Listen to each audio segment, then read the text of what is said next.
एक जदीद मॉडर्न दौर की बात है जहां इंसान ने तरक्की की बुलंदियों को छू लिया था। इस शहर में दो भाई रहते थे, समार और अमान।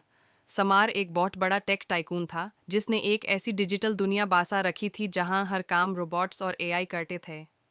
उसका घर शीशे और डिजिटल स्क्रीन से बना एक महल था जहां सूरज की रोशनी भी उसकी इजाज़त के बगैर दखील नहीं हो सकती थी।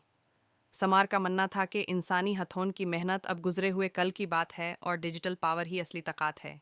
दूसरी तरफ उसका चौथा भाई अमान एक पुराने से घर में रहता था और मिट्टी के बर्तन और खिलौने बनाने का काम करता था।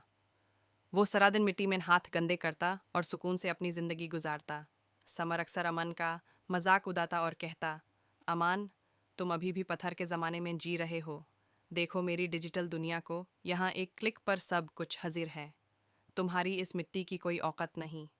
अमान सिर्फ मुस्कुरा कर कहता, भाई, मिट्टी ही हमारी असलियत है और जब कभी रोशनी चली गई तो सिर्फ यही मिट्टी आपको सहारा देगी। एक रात पूरे मुल्क में एक ऐसा साइबर अटैक और ग्रिड फेलियर हुआ जिसने पूरी दुनिया की बिजली और इंटरनेट को हमेशा के लिए बैंड कर दिया। समर का वो डिजिटल महाल एक लोहे का पिंजरा बन गया। न दरवाजे खुल रहे थे, न खाना पकाने की मशीन काम कर रही थी। समर के पास अरबों रुपए डिजिटल करेंसी में थे, लेकिन अब उनकी कीमत एक रद्दी कागज़ के बराबर भी नहीं थी। भूख और प्यास से बेहाल होकर समर बड़ी मुश्किल से घर का शीशा तोड़कर बाहर निकला और अमन के पास पहुंचा। वहां का मंजर देखकर समर हैरान रह गया। पूरा शहर अंधेरे में डूबा था, लेकिन अमान के घर के बाहर मिट्टी के दिए जल रहे थे। अमान ने मिट्टी के चूल्हे पर सादा सा खाना पकाया था जिसकी खुशबू पूरी फजा में फैली हुई थी। अमान ने अपने भाई को मिट्टी के प्याले में ठंडा पानी पिलाया और मिट्टी की थाली में खाना पेश किया।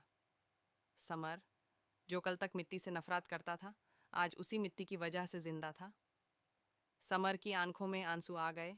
उसने महसूस किया कि उसने अपनी पूरी जिंदगी उन चीज़ों को बनाने में गुजार दी जो एक पल में ख़त्म हो सकती हैं, लेकिन वो असली हुनर, स्किल, सीखना भूल गया जो हर हाल में साथ देता है। अमन ने समर के कंधे पर हाथ रखा और कहा, भाई, टेक्नोलॉजी एक सहूलत है, लेकिन इंसानियत और मिट्टी से जुदा हुनर हमारी बुनियाद है। जब इंसान अपनी बुनियाद भूल जाता है तो वो एक ऐसे दरख्त की तरह हो जाता है जिसकी जड़ें नहीं होतीं और वो हल्की सी आंधी में भी गिर जाता है।